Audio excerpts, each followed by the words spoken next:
My name is Beth McLaughlin McDonald. I have been in the real estate investing space for about 2 years.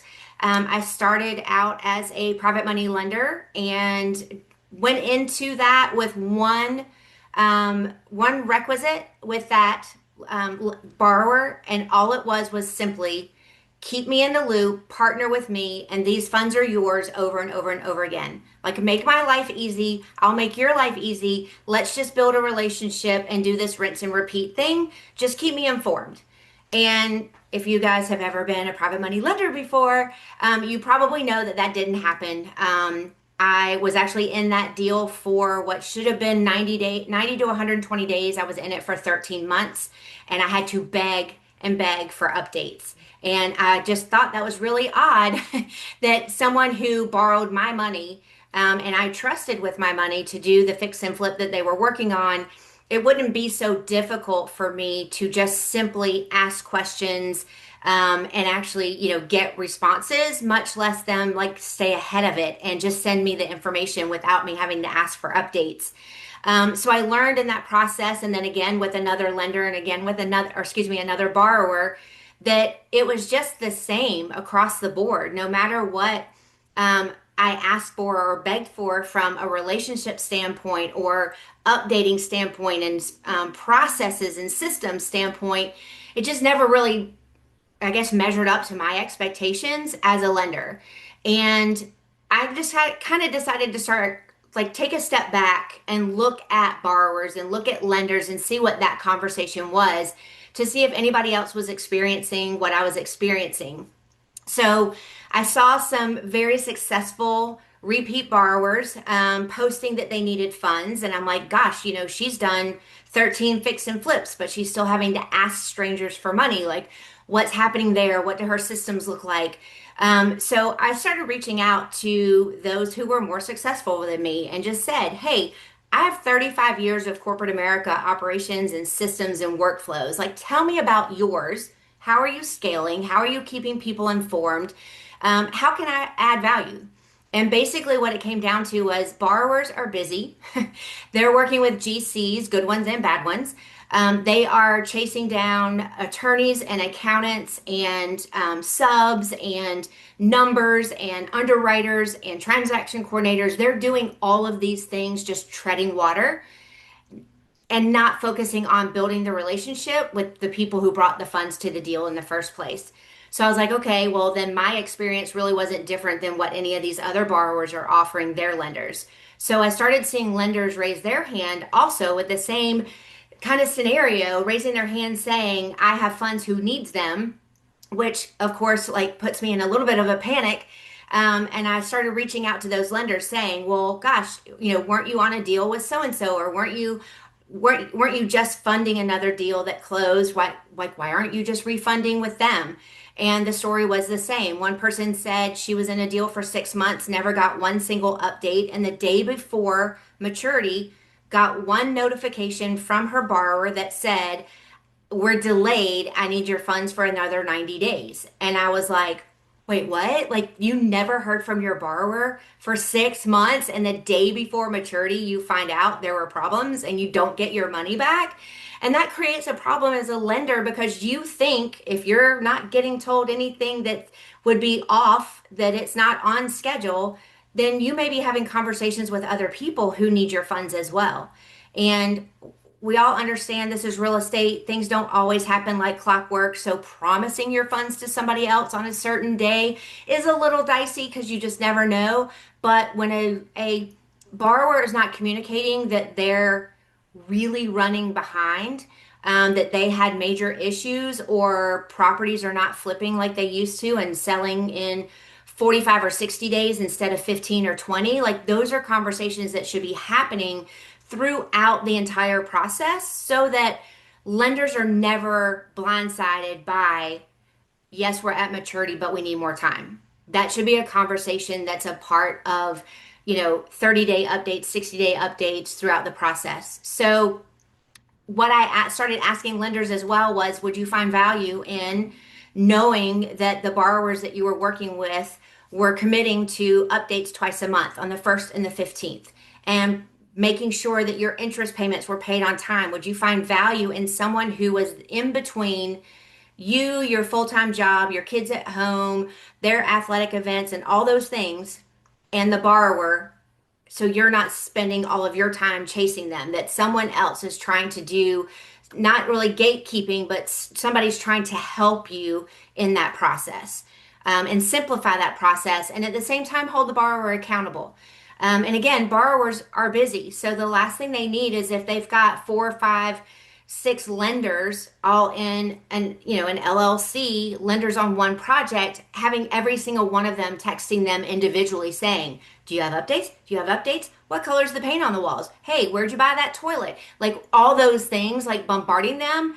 We create a text thread with the borrower and the lenders, and we make sure that that communication is as frequent as they would expect it to be. And I know I said the 1st and 15th, we do our best.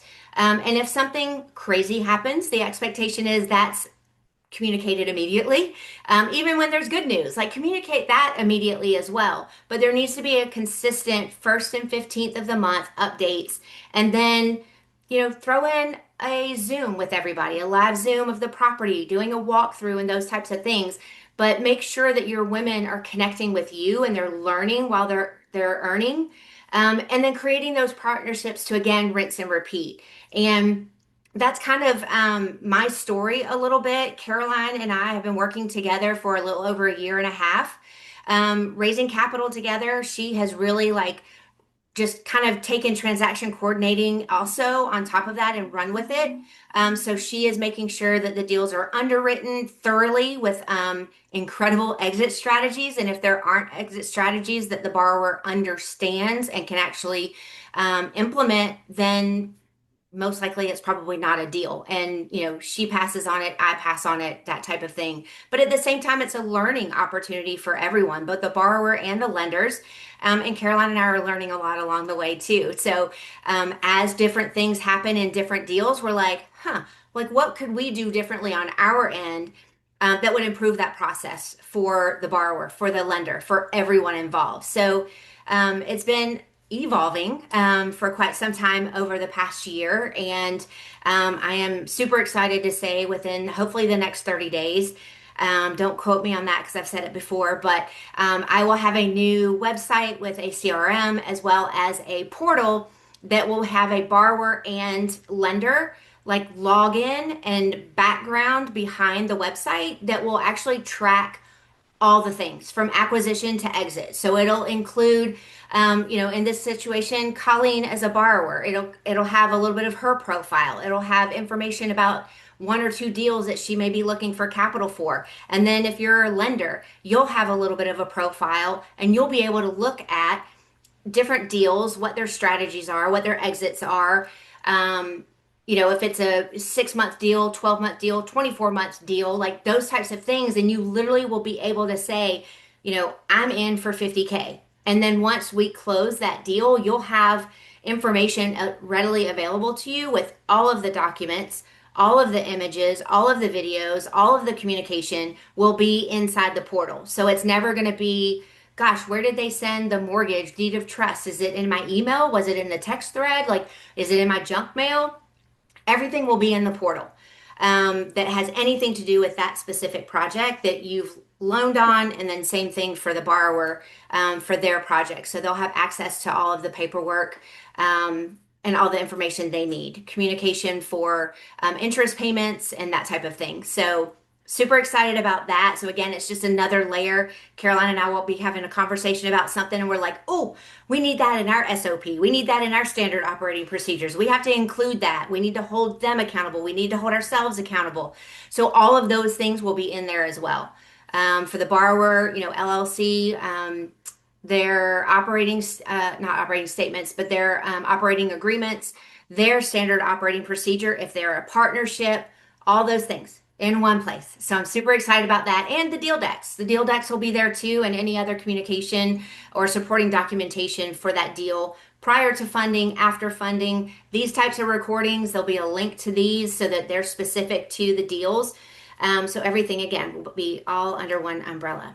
So with all of that said, you guys aren't here to hear from me. You're actually here to hear from Colleen, a little bit about the project she's working on, a little bit about her experience, what she's looking for, and the partners, hopefully we'll be able to find on this call or, from the recording when I send it out later tonight or tomorrow. So with that, Miss Colleen, we would love for you to Thank do a you. little bit of an introduction of yourself. I'm going to pull you up and let you have the full screen. When you're ready for me to share your presentation, just let me know and I can share screen. But if you want to do a little bit of an introduction, let me pin you real quick. Thank you. Of So course. first of all, thank you for letting me be here. I appreciate that. Of Um, course. my background, I have been in corporate world in both Hewlett Packard and Hewlett Packard Enterprise. I was a senior director for almost 40 years. I left Hewlett Packard and Hewlett Packard Enterprise, and I joined Microsoft. And so I helped Microsoft build a new service segment for their business to the tune of over $1 billion. We did $1.3 billion in less than 18 months, managing the global sales training, everything from ground zero all the way to the service segments. So that was pretty fun. And then Microsoft decided they were going to start their major layoffs. And so I was only on term. I did not accept the job because I was on contract. And so I left. For the first time in my career, I was decided that I was going to do real estate full time. So I actually bought my first house at 18. My dad was a major contractor. My mom was real estate and accounting. And so I've been in the real estate environment my whole life. So yes, I bought my first house, repaired it at 18 years old with the help of my dad. And so I've owned real estate all of my life, and I won't tell you how long that is. Um, but a very long time, but full time for a little over 4 years. And so I have 9 rentals. I've done more than 15 flips, and I started a year and a half ago doing wholesaling. And then I thought, what am I missing? And the whole thing was really getting better at creative financing. So I joined Pace, and Pace introduced me to a whole new world of RV investments. So I now have expanding my portfolio for RVs. So that's quite a diverse portfolio. But RV parks are really interesting because I had the wrong understanding of them. When you purchase an RV park, you get to see all the P&L for years. And so now you know what the base is. So you understand this is the base income for a history of 2 years. And then it's only going to go up. So we're only buying RV parks that are profitable. We're only buying RV parks that we can expand in and increase the value and also the NOI. Where I have partners that are very, very experienced. They've owned RV parks, they've managed RV parks. And so I have the most amazing partners that I can bring my expertise in the operations, management, and sales side of it and business side and combine it with these really very, very experienced team members. Um, One of the primary one that has partner that has owned the park, he's also a general contractor. And so we all know those stories of general contractors, but I do partner with him on single families and multifamilies also, in addition to this RV. So as a general contractor, he literally has this major team that he brings to the RV parks. So we're putting small houses on all of the RV parks that we're buying, and he brings his crews. And we have many of them that are prefabs, so we can get houses up in periods of days and sometimes maximum of weeks. Do you know how that changes the P&L when you can now do small homes, rentals? The park that we're going to talk about today, the Chamber of Commerce actually has a waiting list of over 160 people trying to find rentals in that area. And guess whose RV park is going to be on that primary list as soon as we finish the acquisitions of it. I'm beyond excited to be able to share with you kind of what we're doing. So Beth, if you wouldn't mind, if you could just bring it up and then we can walk through kind of the park. And please ask questions. Um, so this park is in Missouri. It's called the Lamplight Lane. We're looking to raise 500,000 and we're doing the 12% return, just like you would do in any of the other ones, investments. We're hoping for a 24-month term. And the reason for that is both Ken and I are very experienced. And so we have been working with DSCR loans. So we literally proactively went and had conversations with the DSCR loan lenders to find out what the criteria is. So this presentation maps the needs of what the DSCR loans are going to require as when we do the exit strategy. And ideally, they want a 24-month term, minimum 12 months, which we'll easily do.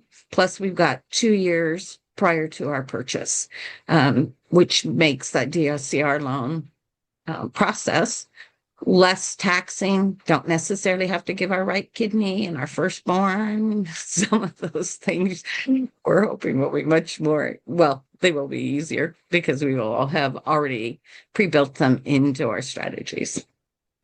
One of the I said this a few minutes ago, Colleen, I'm sorry to interrupt, but I started on the last slide of this of your presentation because I love this slide and I wanted you just to have something very simple just to kind of tell a little bit of the story. So you actually did that without me saying it because I was still muted when I was explaining what I did. So I'm going to stop sharing for 1 second, go back to the front so you guys aren't watching me scroll, and then we'll run through it.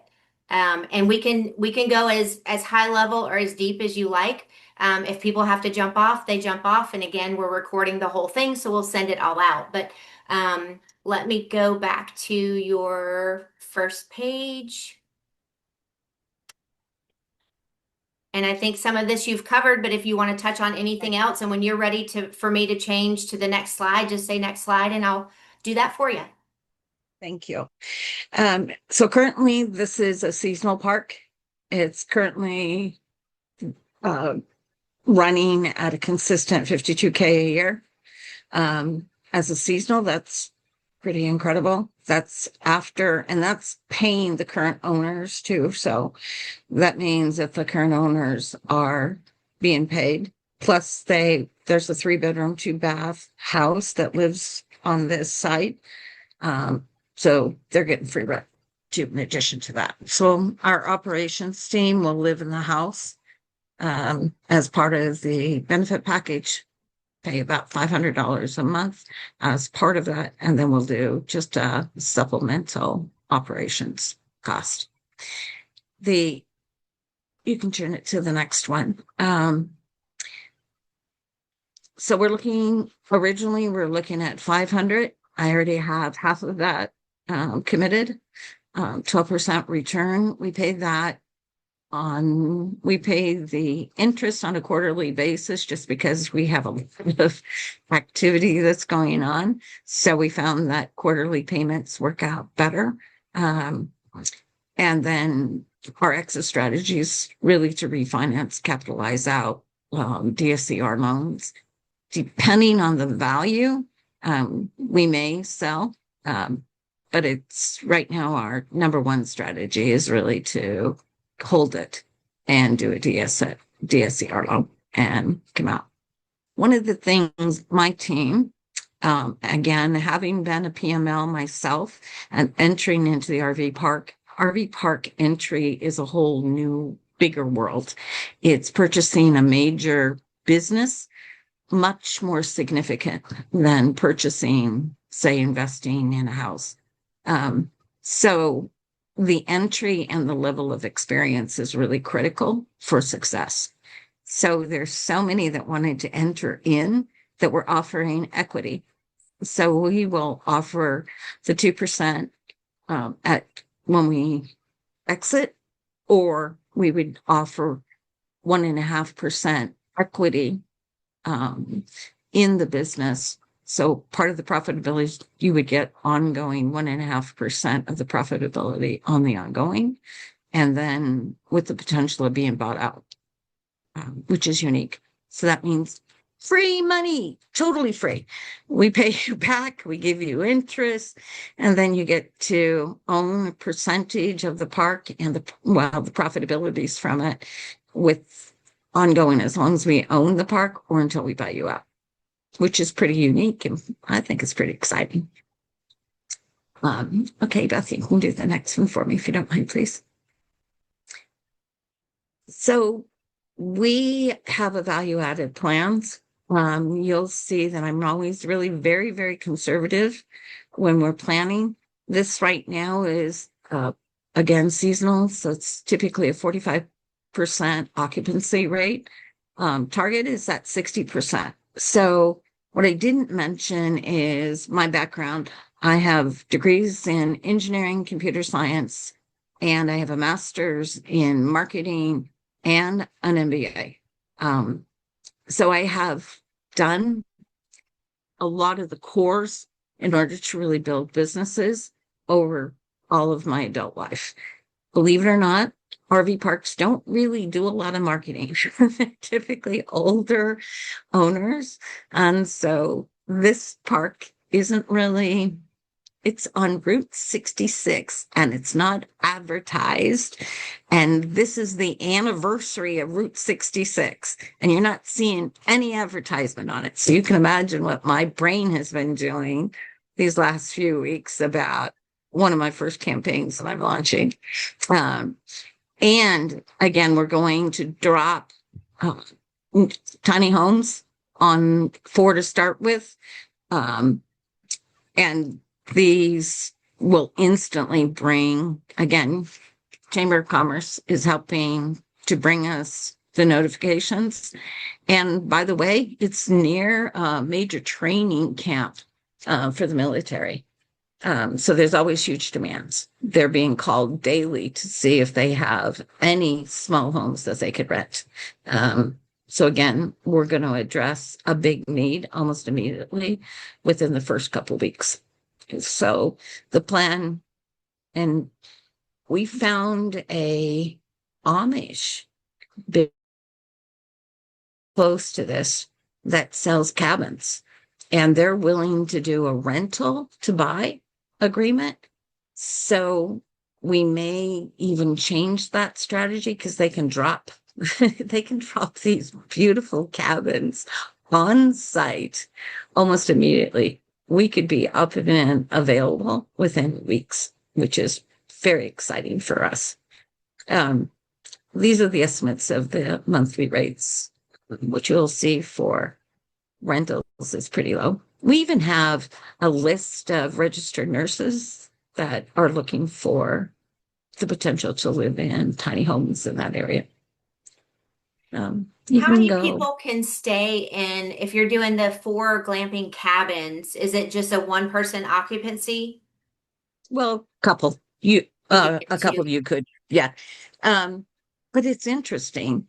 So the current owner is an ex-lawyer, and he has a full-blown cabin that he's never rented out ever. He has all of his law books in there. So he's never rented it out. And then he's got another house that he again hasn't rented out. So right off the top, we could end up with 6 new rentals within weeks. I mean, we're gonna clean them. We're gonna maybe spruce them up with some paint, but nothing major. Put some PVL, luxury vinyls down the floors. But we could easily have 6. And then the plan is to add 4 more. So to go from pretty much 0 to 8 within, months. anyway, so it's a very conservative plan, especially with all the information and the insight that we have around the park. Do you want to do the next one for me, Beth? Thank you. So again, I kind of talked through this. These are going to go more aggressive. And again, the cabin builds are lower cost because we're not paying for someone to construct them. My partner is literally flying there. He's going to be on site. He and his crew, he's flying his crew, and we're putting them up. And so we don't have the overhead or the labor cost. But here's the good part. He's highly motivated to hit those numbers and get those cabins up, right? So it's great to have a partner that's got major skin in the game. Again, these are phase 1 and phase 2. We're going to go more aggressive than this. We most likely will have all 8 cabins up before the end of the summer.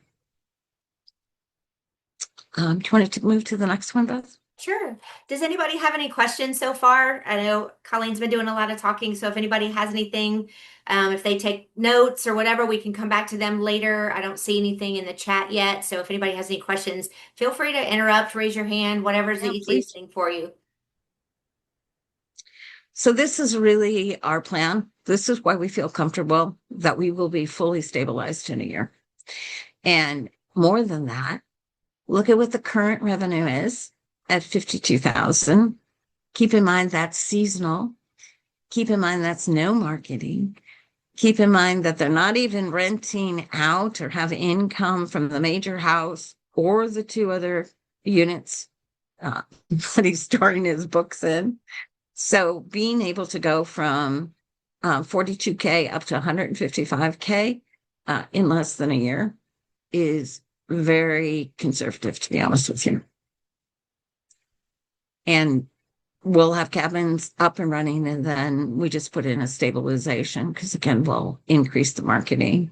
And the Chamber of Commerce will list our site as the primary recommendation site.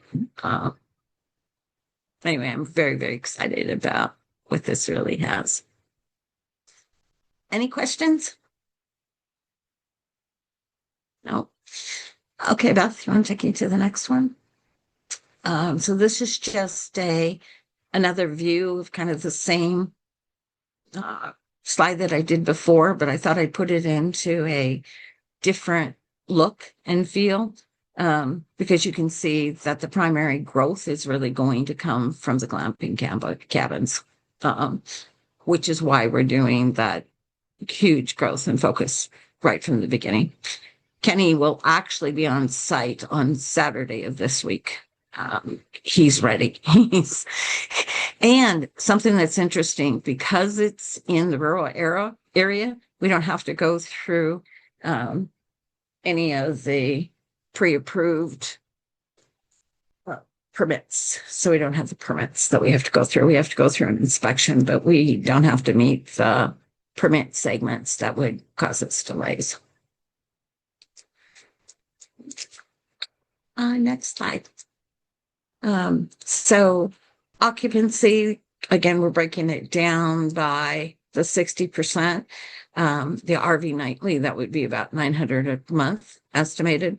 We do have some full-time people already living there, believe it or not, military. And we actually have I can't remember his rank, but something like a higher rank official who actually lives in his RV in this park because we're within the distance.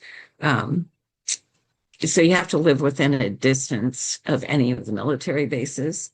And so this park is within that distance in order for a military personnel to live actually on the RV park. Still no questions? Okay. Next one, Beth. Again, just trying to show you the different views of kind of the plan and the way that we're really going to get there and how it's broken out. So that's what this slide is all about. 4 cabins, Yeah. And how we're spending the money. All right, Beth, next one. So 12% preferred, annual preferred 24 term.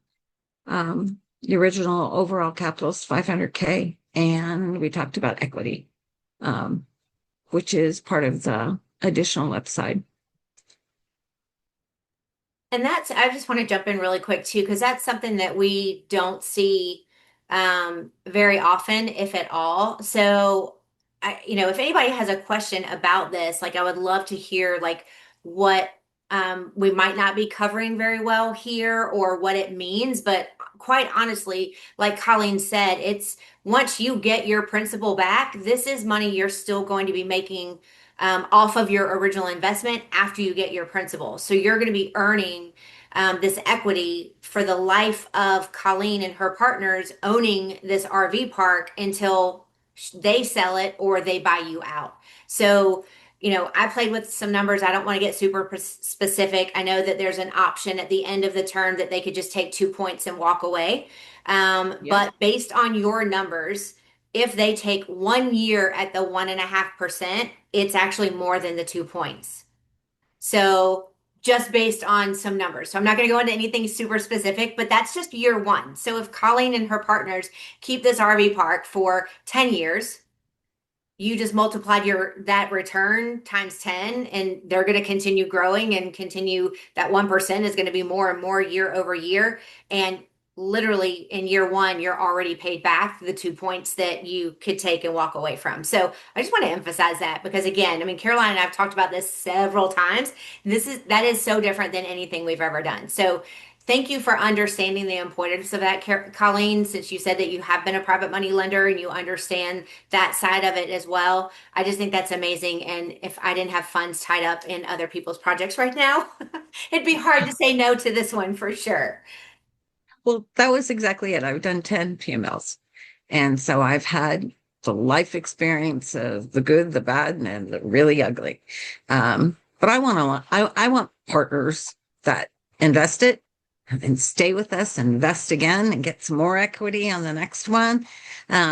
So when I presented it to the rest of my team, again, I guess the marketing side of me was like, we want real partners that get excited about this investment too and stay with us on an ongoing basis as we grow our portfolio. Especially since I would never enter into this area if I didn't have really strong partners, because like I said, it's more comprehensive and definitely bigger. Some of the parks, think about it, they have restaurants, they have gas stations, they have little uh, stores, they would have washer and dryer, right? They pay washer and dryer, a paid washer and dryer. We have vending machines. It's so much bigger than what regular real estate investment is, that having the partners and being able to have really experienced partners that have been successful for many years, um, having that be part of your team is pretty amazing. And it's a great way to get in fairly quickly without any outrageous investment criteria. Only plus side. Think about it. We're not doing a whole bunch of toilets in a multi-unit session. So, okay. Next one, please. So, we talked a little bit about the refinance. The option two is to really sell. And so trading at 7 to 9% cap rates, that's what the current average rate is in the Midwest. But we're going to grow the NOI growth from 52 to 155. When do you ever get to do that with other investments? It would be pretty difficult to do that. Okay, let's go to the next one, Beth. So really the plan is the glamping cabins to start. Add the additional units that are already on site, turn them into rentals also. Add up to 8. That's where we're at, but we're going to expedite that now that we found that we have many more attractive and quick implementations available to us. And so we're going to expedite that 8 cabin addition quicker than we originally phased. And then we'll stabilize. All adding marketing and linkages with the Chamber of Commerce. There's so many things that we can do quickly that will increase this revenue. And also sign up at the base. So I already figured out how we can post our parks on the base again. So that will be another means. So moving from the 52 to the 155 again is a very conservative plan for us. You guys are quiet. I'm not used to it.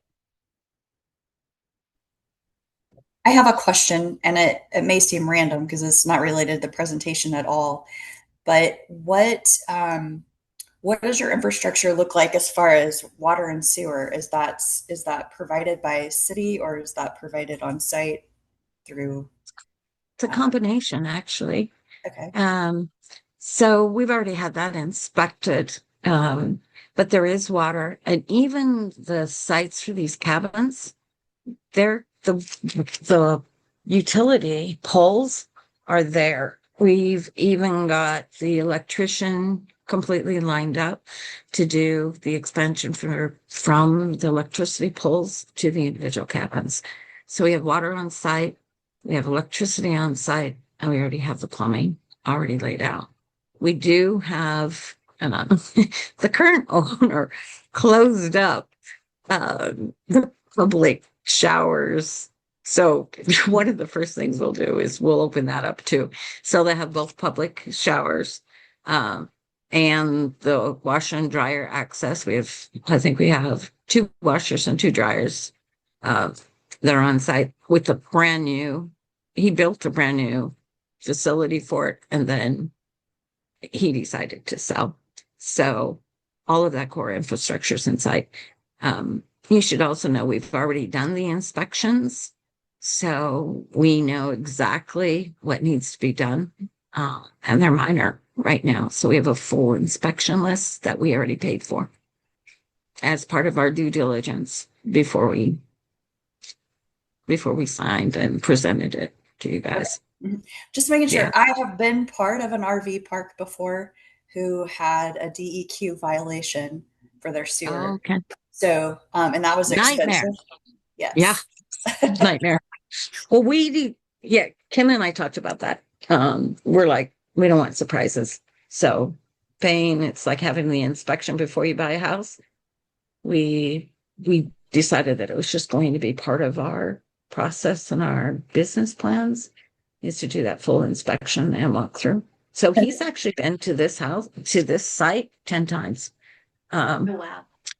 Yeah. And Colleen, this is your 5th park. I don't think you mentioned, right? You guys have 5, right? Yes, that we're closing on right now. Mhm. Yep. It's very exciting. Yeah. It's very exciting. Yeah.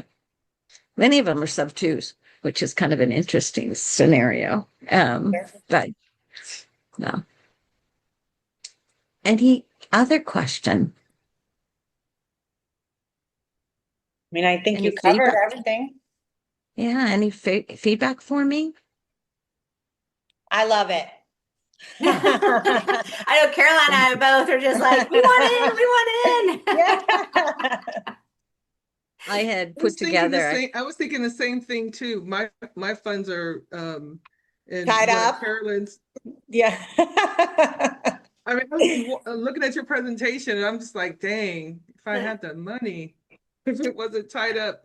You did a really great presentation, and Yeah. I liked how you showed the numbers in different ways, because sometimes it can resonate more in another version when you show the numbers into voice. So I appreciate it. Mhm. Yeah. Thank you. I guess all those times presenting, asking for PMLs in the past too. Paid off. It paid off, You Colleen. would. So, Lisa, do you have any questions? If you're able to come off mute, you're welcome to.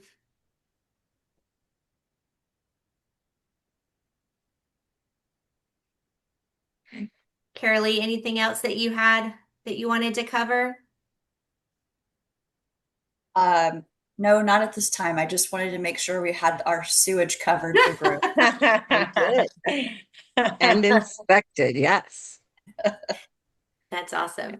So just to reiterate, Colleen, you're closing on Friday, right? We are halfway there with the 250 left of the 500 original ask.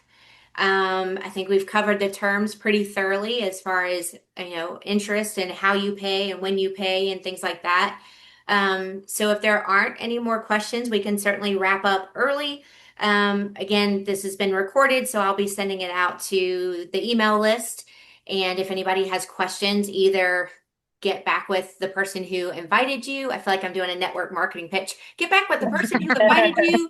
Or obviously reach out to, anyone here on the call. We're happy to set up an additional just one-on-one call with Colleen if we need to have a deeper, more personal conversation with her about some different things. We can certainly do that. But I think, one of the great opportunities for this being a longer term option is someone who's using a self-directed IRA. Like this is exactly what I have so many lenders looking for right now, because let's be honest, if it's not checkbook control, it's a very frustrating process to use your own funds. Caroline can speak to that since she does transaction coordinating and works with title and works with a lot of the self-directed companies. But I have a lot of women who have, funds from a self-directed, and they're like, do not give me these 6-month deals that I have to like look at and make decisions over and over and over again. Like find me the long-term stuff, let my self-directed just sit. I can't touch it anyway. Just let it sit and grow. So I just love that for so many women who are moving their old 401ks over into self-directed IRAs, or solo Ks, wherever it may be. Again, because the process just gets more and more difficult, it seems like, to use your own money. And this is an opportunity to just let it sit, earn the interest, and then gosh, on the back end, put the principal back in, keep earning the 1.5%. And then turn around and redeploy the funds with you for another 2 years. So that sounds like a great rinse and repeat. That's the goal. So with that, if we don't have any other questions, Colleen, thank you so much for your time. I hope we get this knocked out for you in the next 24 hours. I'd love to have all those commitments ready so we can just keep running with it this week. So again, thank you ladies for showing up. We appreciate you, and anybody who's watching the recording, thank you for your time as well. Thank you so much. Y'all have a great night. Thank you. Good night. Bye.